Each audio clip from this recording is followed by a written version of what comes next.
Seigneur, notre roi, que ton nom soit glorifié sur toute la terre.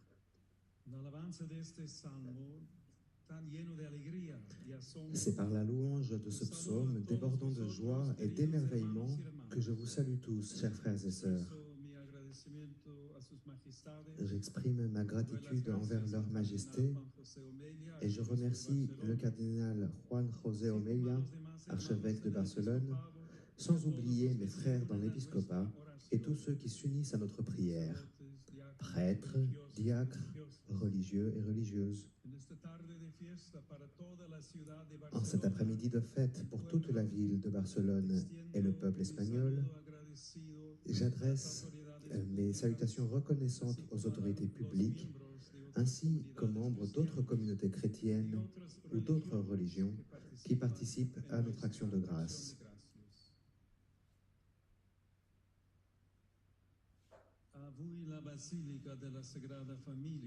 Aujourd'hui, la basilique de la Sagrada Familia nous accueille dans cette belle ville. Ouvrons ses portes comme s'il s'agissait de ses bras pour inviter chacun à cet autel, à écouter la parole de Dieu, qui fait de nous une famille aimée du Seigneur, nourrie de sa propre vie dans l'Eucharistie.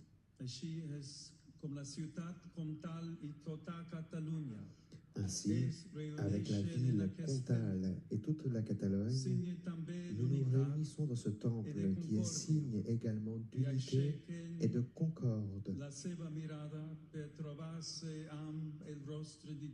Et nous levons les yeux pour rencontrer le visage de Dieu le Père, resplendissant en son Fils fait homme, Jésus-Christ. Tout en rendant grâce au Seigneur pour sa charité à notre égard, nous le louons pour tout ce qu'il réalise dans notre vie.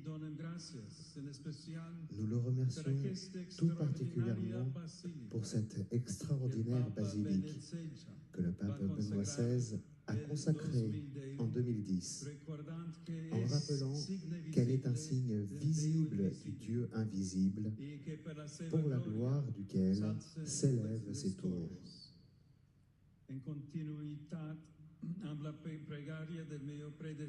Dans la continuité de la prière de mon prédécesseur, je vais, dans quelques instants, bénir la tour la plus haute, la tour de Jésus-Christ.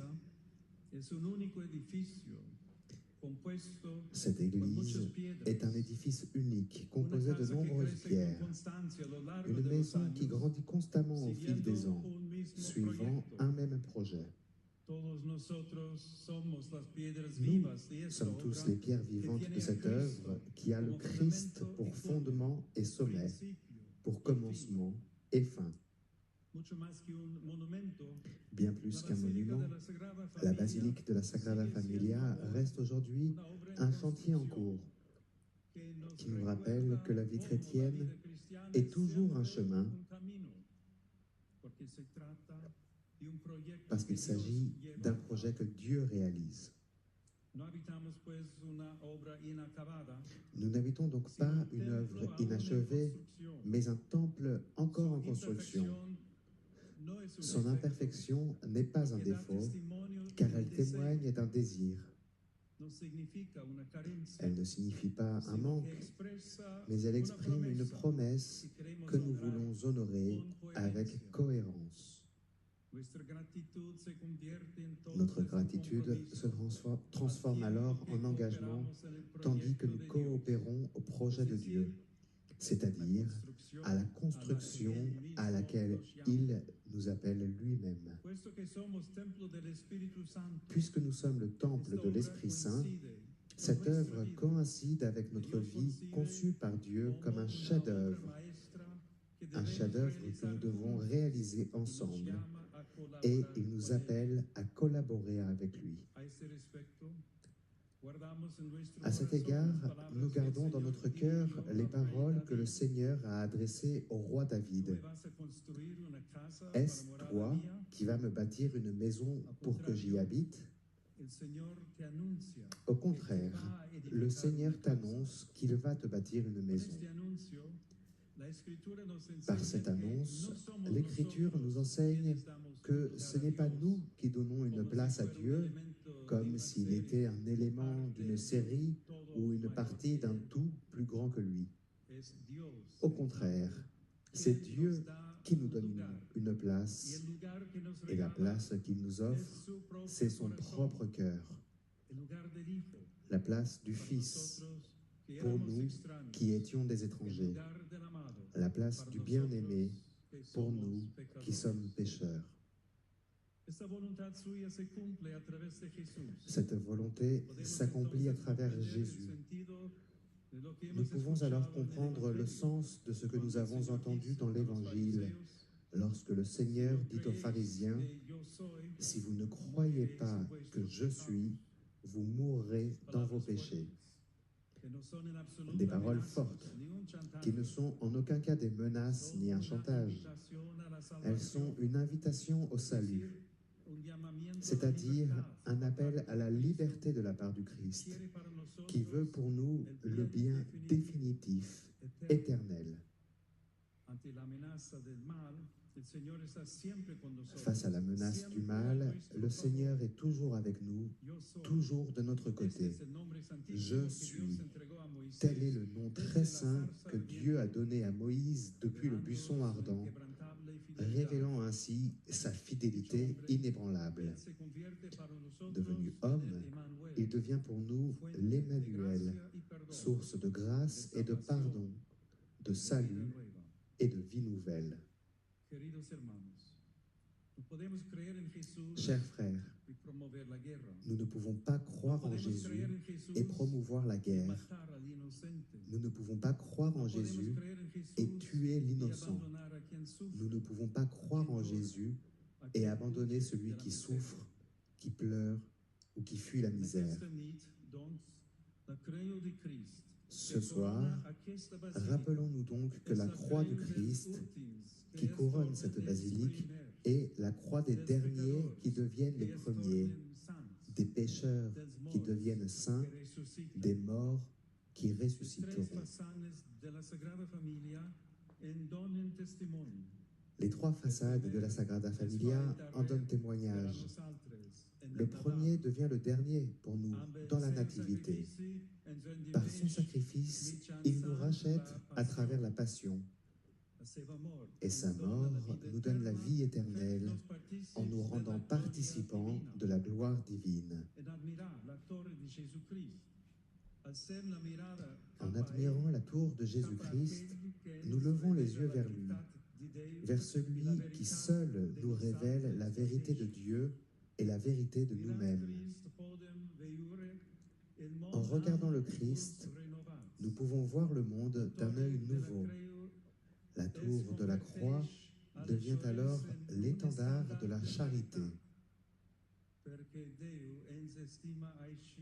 Parce que Dieu nous aime ainsi, transformant un instrument de mort en signe d'espérance. Sur la croix de Jésus, notre foi atteint son sommet, comme le professe l'inscription située à la base de la flèche. Tu solus sanctus, tu solus dominus, tu solus altissimus. Cette croix brille le jour, reflétant la lumière du soleil, et elle brille la nuit, illuminant la ville comme un phare ouvert sur la Méditerranée. Oui, la lumière du Christ brille dans les ténèbres, même si les ténèbres ne l'ont pas accueilli.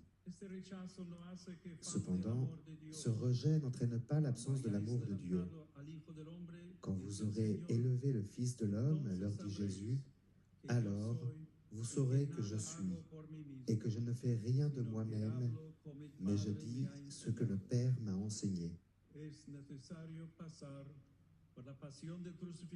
Il faut passer par la passion du crucifié pour être illuminé par la gloire du ressuscité.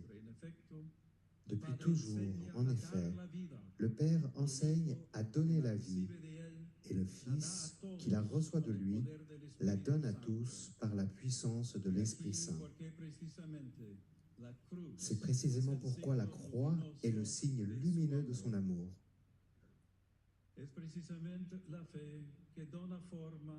C'est précisément la foi qui donne la forme aux pierres et un sens à l'édifice que nous habitons ensemble. Dans notre prière, nous découvrons donc le lien originel qui unit les choses à Dieu, créateur du ciel et de la terre. C'est lui, l'artiste, qui a imprimé sa splendeur dans le cosmos. Créé à son image, l'homme répond à l'œuvre de Dieu par son propre génie. C'est ainsi que l'artiste transforme le talent en louange et la créativité en témoignage du Créateur lui-même. En tant qu'architecte brûlant de foi, le vénérable Antoni Gaudi conçut ces espaces avec le désir de raconter les mystères de la vie du Seigneur. Il nous a ainsi proposé un pèlerinage spirituel conduisant à la rencontre avec le Christ né, mort et ressuscité pour nous. Aux côtés de Gaudi, dont nous commémorons le centenaire de la mort, nous vous remercions et nous faisons mémoire cet après-midi de tous les promoteurs et bienfaiteurs, des artistes et des ouvriers coopérant à la construction d'un chef-d'œuvre architectural qui est aussi une catéchèse éloquente faite de pierre, de couleurs et de lumière. Dans sa sagesse, l'Église renouvelle ainsi la Biblia Pauperum, la Bible des pauvres, que sont les anciennes cathédrales, lesquelles sont en elles-mêmes des messages d'évangélisation d'une grande richesse. À l'heure de l'image, il apparaît encore plus évident que l'art et la beauté sont d'éminents canaux d'évangélisation.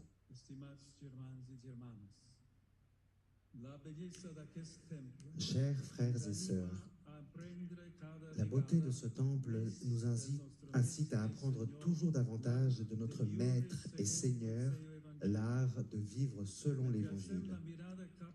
Alors que nous levons les yeux vers lui, le crucifié ressuscité, engageons-nous à relever le visage de ceux qui gisent dans la poussière et montrons ainsi que la Sagrada Familia est la plus haute église du monde.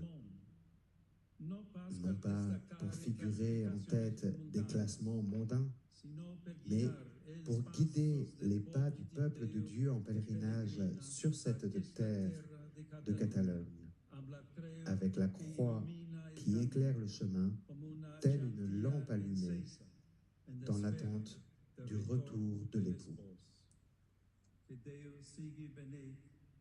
Que Dieu soit béni pour toujours.